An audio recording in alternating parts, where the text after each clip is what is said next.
Hi everyone, Super here. I hope everyone is having an amazing day. So today, I'll be showing you guys how to make high quality Roblox edits. This tutorial will include how to record your clips properly and a simple After Effects editing walkthrough.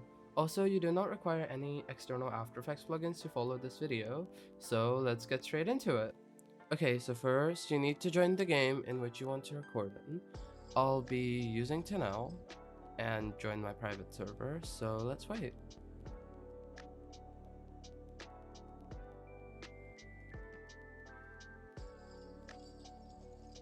Alright, so once you're in game, you need to find a recording spot, obviously. So I'm just gonna look around the map for a bit, and yeah.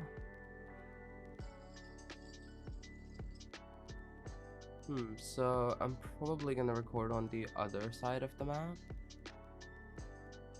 So right around here, yeah. Okay, so now if your game has the option to edit your lighting settings, then you should use them. And personally, I like having my lighting settings a bit brighter in a way, so here you can just see me edit them and you can copy it if you wanted to. And if you have any questions about it, you can ask in the comments. I've increased the speed of the video as I do take time to make my lighting setting. So yeah.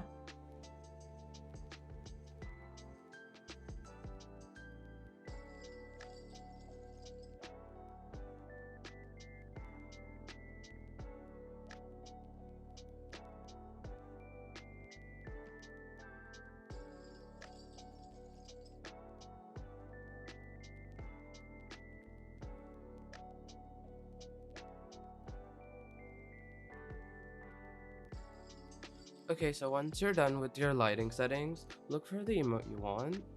So I'll be using Electro Shuffle.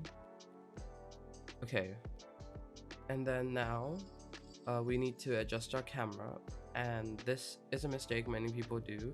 They often record very zoomed out like this. I also used to do this, thinking it wouldn't fit in the shorts frame 1080 times 1920, but you can zoom it in more, and the more you zoom in, the higher your quality will be. And yeah, it will still fit in the shorts frame.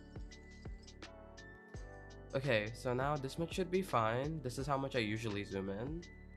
And now we can record, so yeah.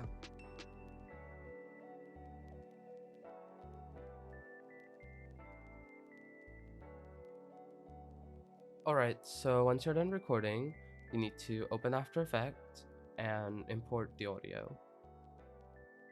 So here are my composition settings if you guys wanted them. And I usually set my frame rate to 30 FPS, but you can also use 60 FPS. I use 30 most of the times because the render time is much faster compared to 60 FPS. So now let's import our clip, so I'm just gonna look for it now.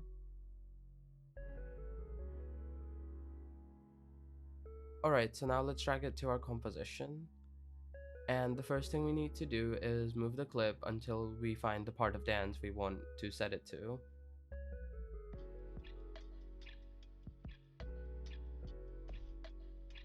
And now we need to zoom in the clip, so you can do that by increasing the scale. And I'm gonna zoom mine right around here. Alright, so now we need to do the beat, so we will add markers, which can be found on the right side of your timeline in After Effects. And you can move them around, and you can delete them by right clicking and then press delete. And yeah. Alright, so here you can see me do the beats like this.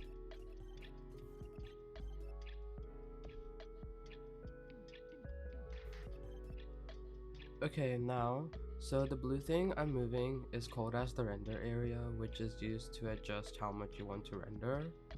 And you can move it around. And now, we need to split our clip since, it's going over the area. And you can press Ctrl-Shift-D to do that, and then press Ctrl-Shift-C to pre-comp. And select move all attributes into new composition, then take the box below and press OK. Okay, so now we will add velocity to our clip, and to do that, go to Effects and Presets and look for the effect Time Warp. Now, we will have to keyframe the speed of it, and to do that, click on the clock icon next to speed and press U on your keyboard to view the keyframe. Now for now you will see one singular keyframe and you should drag it a bit far, and you need to make another keyframe like on the same frame as the marker and set it to over 100. I like setting mine as 130, and then I also like setting my second keyframe, the one we just dragged away, to 25. So now I dragged it a bit nearer because that felt a bit too far.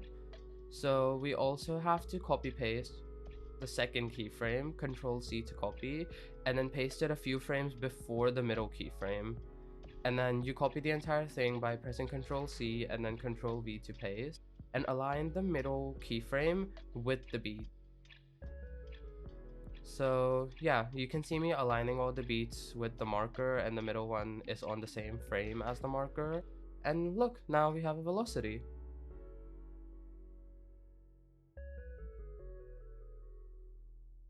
Okay, so now once you're satisfied with your velocity, you should pre-compose the layer. And now we will be doing flashes. To do that, go to Effects and Presets and look up for the effect called Exposure and add it to your composition. Now we will have to keyframe the exposure by clicking on the clock, similar to what we did with Time Warp, and move the first keyframe away and set the keyframe on the marker as 1.5. So now what we'll have to do to add the flashes on the other beats is go to the second marker, split the layer by pressing Ctrl Shift D on your keyboard, and then drag the same keyframes like that, and then do the same with the rest of the beats. Okay, yeah, now you should have a velocity with flashes. So let's wait for it to render and see what it looks like.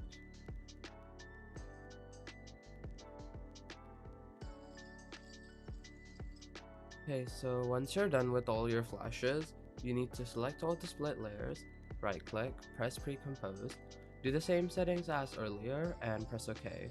So now I'll be showing you guys two effects I use a lot. The first one is called as hue/saturation. What it does is add a multicolor shift to your video. So what you need to do is press the clock icon here and make the second keyframe as 1, like on the rotation, and it looks like that, which looks really cool.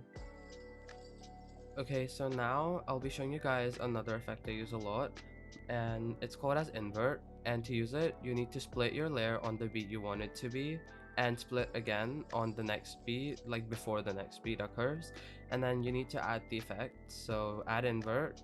It might look a bit odd at first, but you can change it as there are different invert modes, so I'll be checking which one I want. So maybe this one.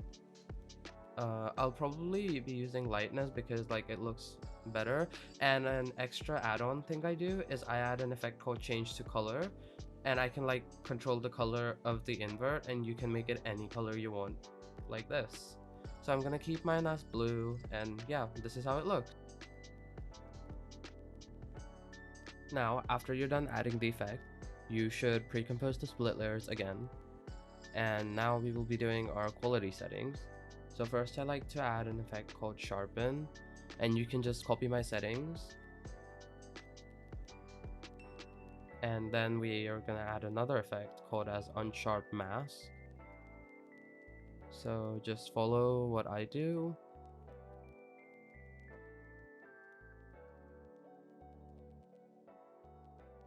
Now we will be doing our coloring, and I like using an effect called curves, and it depends on the clip, but I drag the graph down to give it a more contrastive look on this clip, at least because the original clip is a bit brighter, so a contrastive look would give it more depth according to me.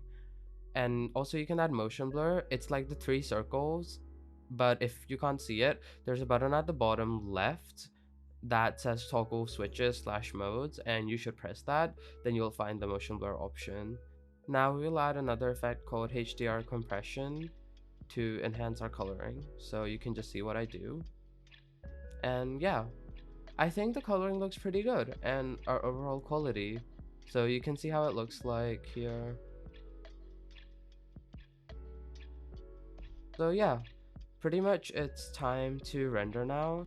To do that, go to File, click Export, and do the 40 megabyte per second option, and then select your file and press render. Okay, so this part of the video is like a bonus tip, but I use an app called as Topaz Video AI to enhance my quality even more. It is a paid app, but for those who have it, you need to import your clip into it, go to enhancement and enable it, set it to manual, and then just copy my settings.